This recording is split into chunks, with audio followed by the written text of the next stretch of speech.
All right, good afternoon. The Secretary General arrived in Beijing at midday, as we announced yesterday. He's there to the invitation of the Chinese government, will take part in the Third Belt and Road Forum for International Cooperation. He began his day with a number of bilateral meetings, notably with China's Foreign Minister, Wang Yi, and Xi Jinping, the country's special envoy on climate change. In the evening, the Secretary General attended a banquet for the Belt and Road Forum hosted by the President of China, Xi Jinping. Tomorrow, he will deliver remarks during the opening ceremony of the Belt and Road Forum, and he will also address a high-level forum on climate. And he's also scheduled to have additional bilateral meetings, including with the President of China, and he will leave Beijing on Wednesday night. And on Thursday, the Secretary General will arrive in Cairo, in the Egyptian capital, to engage with the Egyptian leadership, including President Abdel Fattah al-Sisi and others on the current situation in the region. The Secretary General will also speak at the international conference that is being hosted by President al-Sisi on Saturday. We'll share with you more details as to his program as they are confirmed, both on travel and meetings. This morning, the Assistant Secretary General for Humanitarian Affairs, Joyce Msuya, briefed the member states on the humanitarian situation in Gaza. She said that the situation can only be described as an utter catastrophe. As every hour passes, she said the restoration of essential supplies and services and the need to get more humanitarian assistance into Gaza becomes ever more critical. She said the UN will continue to engage with the parties and states with influence to identify urgent solutions in terms of getting humanitarian aid into Gaza so we can deliver these supplies to secure humanitarian access throughout the territory and to allow United Nations and NGO personnel in and out of the Gaza Strip. Humanitarian suspension.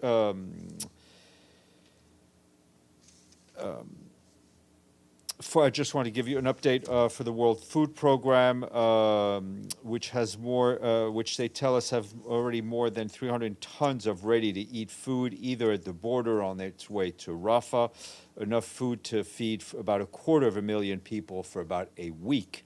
More food supplies are arriving at Al Arish Airport in northern Egypt. Meanwhile, the UN Refugee Agency is supporting the overall UN efforts to provide much-needed support to Gaza through the Egyptian Red Crescent. UNHCR will be providing bottled water, blankets, mattresses, jerry cans, hygiene kits, and clothing items. Since the 7th of October, UNESCO has also confirmed the deaths of 9 journalists in the line of duty during the Hamas terrorist attack and the Israeli military response in Gaza, but also on the Israeli-Lebanese border following the resurgence of tensions with Hezbollah. The death toll could rise further, UNESCO warns. Just to give you a little update on UNRWA, at least 6 people were killed this afternoon when an UNRWA school was hit at the Al-Makhazi refugee camp in the middle area of the Strip. Commissioner General Philippe Lazzarini said that this is outrageous and it again shows the flagrant disregard for the lives of civilians. No place is safe in Gaza anymore, not even UNRWA facilities, he warned. UNRWA also said today that water remains a key issue in Gaza as people will start dying if they don't get water. Concerns over dehydration and waterborne diseases are high given the collapse of water and sanitation services, including today's shutdown of Gaza's last functioning seawater desalination plant. One water line was open today for 3 hours only in the south of the Gaza Strip, feeding limited water to only half of the population in Khan Yunis. That's about 100,000 people. UNRWA says that 600,000 liters of fuel are needed in Gaza per day to operate water and desalination plants.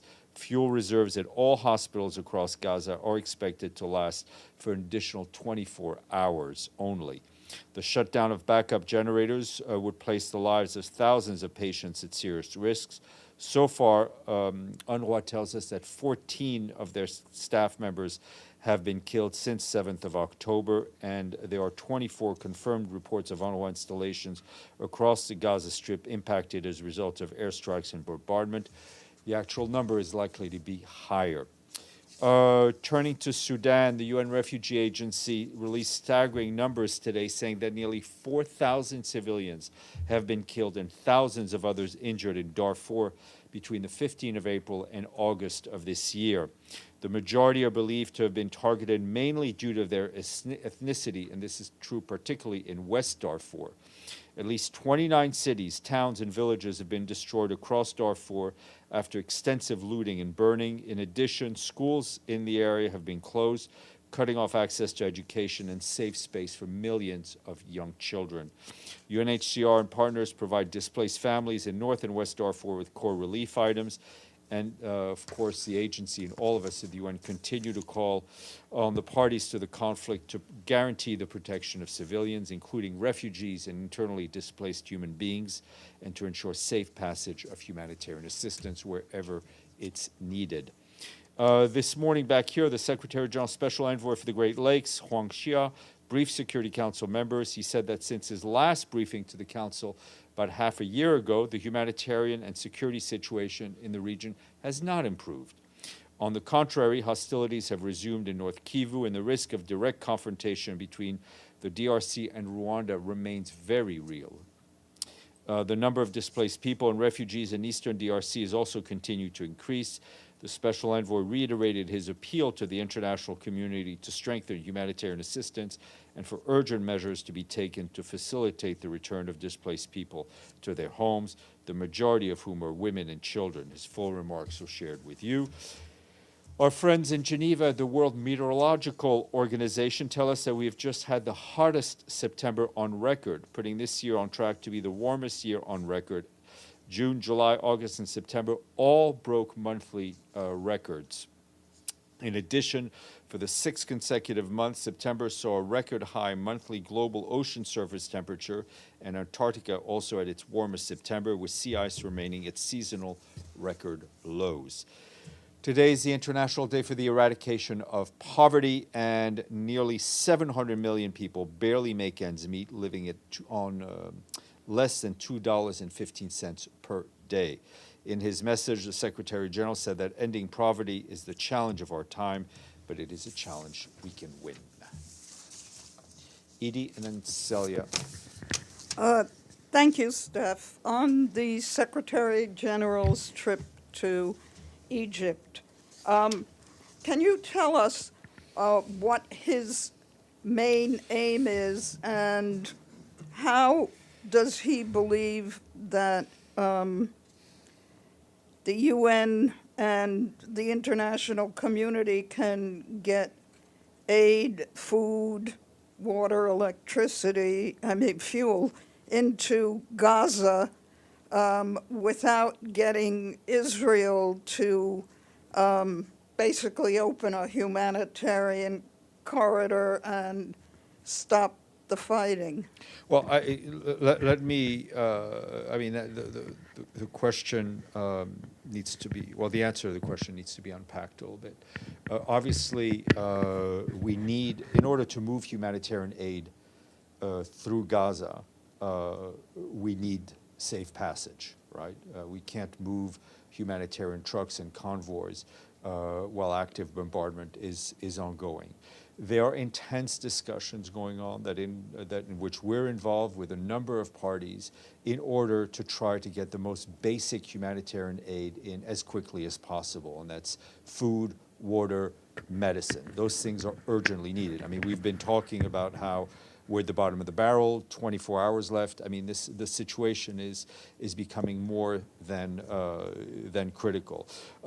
That will be part of the Secretary General's discussions. There are obviously, the discussions are ongoing now with different UN agencies and different UN officials that remain active in the region. Are senior Israelis part of that discussion? Well, of course, Israel has to be part of that discussion. Everyone who's involved in this has to be part of this discussion. I think everybody needs to agree to meet these urgent humanitarian needs.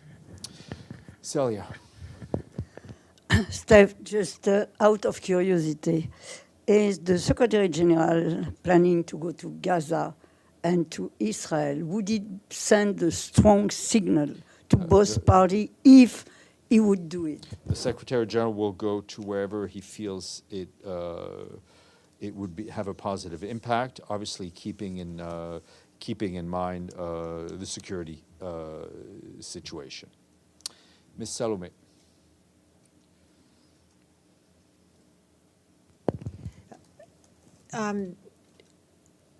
Is the Secretary General in discussions with the Security Council as well? And what would he like to see? Would the Brazil draft that's been proposed be helpful in terms of getting this delivery in? What's his feeling on the far proposals? be it for us to interfere in the Security Council's deliberations. I mean, we understand there'll be a meeting later today to discuss the draft. Not that I don't repeat myself every day on different issues, but to repeat myself, any strong, unified message from the Security Council will, of course, always is a positive thing in the Secretary General's efforts, wherever they may be. Yvonne. Thank you, Steph.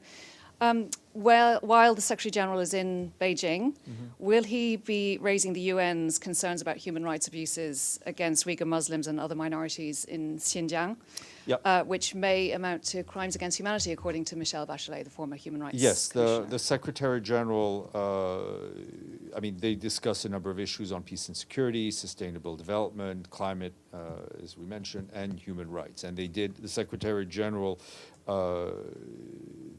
in this discussions, they raised the rights, the issue regarding the rights of minorities as it pertains to Xinjiang. Okay. And we'll have a longer readout after his meeting with the president. Okay, will he also be raising the suppression of democratic freedoms in Hong Kong? We will share the readout with you afterwards. Thanks. Dennis, please. Good afternoon. Today, it was reported that Ukraine used ATACMS missiles with cluster munitions. Do you have any comment on that? We don't have. I don't have a way to verify those reports. But we have long spoken out against the use of cluster munitions in any conflict. Deji, then Caitlin. Just to mention, the UNRWA school, one UNRWA school got attacked and 6 Palestinians got killed. Does the Secretary General has anything to say about that? Because obviously, in his multiple statements, he said the UNRWA and UN facilities shouldn't be a target. I mean, he echoes the sentiments expressed by Philippe Lazzarini. Does he condemn the violence? Of course he does. I mean, these areas need to be, these schools need to be protected. So we know that President Biden is going to Israel on Wednesday. Does the Secretary General have any contact with White House on his trip and messages that he tried to let President Biden to convey to the Israeli counterpart? We remain in touch with the U.S. as we remain in touch with many countries that have an influence over various parties to reiterate our key messages, which the Secretary General has expressed very publicly. Sorry, one last question. Do you think the deployment of 2,000 U.S. soldiers in that region would be a worrying sign? Listen, I mean, I've seen the press reports. I think we are at a time of extreme tension, where we all need to work to move away from further escalation and any possible miscalculation. Caitlin. Can you add any clarity to discussions about what safe passage would look like for humanitarian aid? Obviously, UNRWA facilities themselves are not safe. So, so how? Like, what would that look like? It's not just the passage; it's also are there a number of identified facilities? We need to. And this is true in any context. We need to have areas where humanitarians can move through safely, where people who are receiving humanitarian aid can receive that aid safely. And this involves discussions with all the parties involved. This involves deconfliction. I mean, this is a model, sadly, that we are, we're used to dealing with because we're seeing it in many different parts of the world where the space is not safe for humanitarians. And the last thing we would want to see is, creating distribution points where people who receive that aid are not safe. Ibtisam, then Margaret. Thank you, Steph. Do you have any, I'm seeing different numbers regarding killed and injured people in Gaza. I'm seeing numbers between 3,000 and 4,000. Do you have any updates on that? I mean, 3,000 to 4,000 I do killed. not. We'll check with our WHO colleagues who usually are the ones who sadly have these numbers. And then my question is about workers from Gaza who had working permission in Israel. And there are some news reports, including by Channel 12, Israeli channel, that is saying that at least 4,000 of them being held in so-called detention centers or security centers. Some of them were beaten, etc. And other thousands are, their permission was immediately canceled, etc. Do you have any? No, I will look into those reports. I mean, we have our position on administrative, on administrative detention has been very clear that people need to either be charged or released. But I will check on these very specific. I mean, these are, it seems to be that like new security, I don't know, I mean, different names. All of these people are like workers from Gaza, were detained last week, etc. I understand. I will look into that. Ms. Bashir and then Stéphane. You mentioned deconfliction. Presumably, UNRWA has given coordinates for all its usual shelters plus the new emergency ones. So was Israel informed? I mean, the Israeli authorities have the coordinates of UN premises. And would the Secretary General consider leading a convoy of relief supplies through Rafah while he's in Egypt? We are working towards reopening the border, the crossing, trying to get as much aid in. Frankly, the Secretary General is focused on getting that aid in. He's not focused on standing in front of a truck getting the aid in. Stefano. Thank you, Stéphane. It's about UNIFIL and the situation in the south of Lebanon. There are reports that some bases had to open the door to civilians that were... You're going to lose your front row seat one day. Sorry, Stefano, yeah.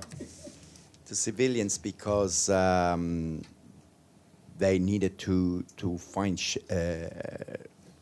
That's correct. Yes. We opened up our shelters on a few occasions to civilians trying to seek shelter. And my question here is, when, because the Secretary General is going to Egypt, is intent to also go to Lebanon?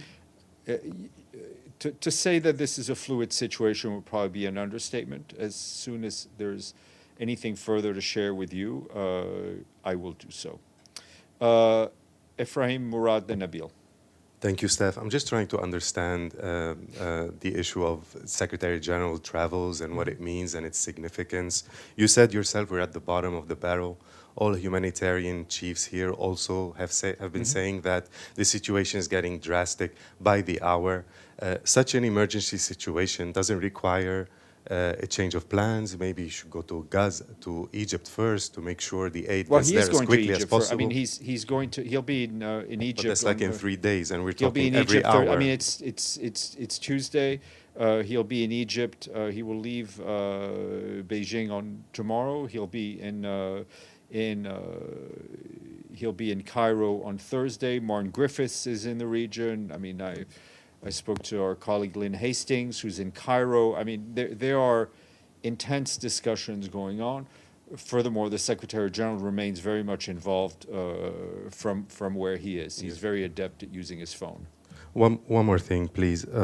There's this talk about why the Secretary General so far have not used the word ceasefire, and he has this image and there's this project. I mean, he has a reputation for, quote unquote, calling a spade. The Secretary General in general. Why now he is not calling a spade a spade? What kind of pressure is he under? We are using the words that we are using. I think as the situation evolves, the words will likely evolve as well. Would you say he's under pressure, or why? I would not say that.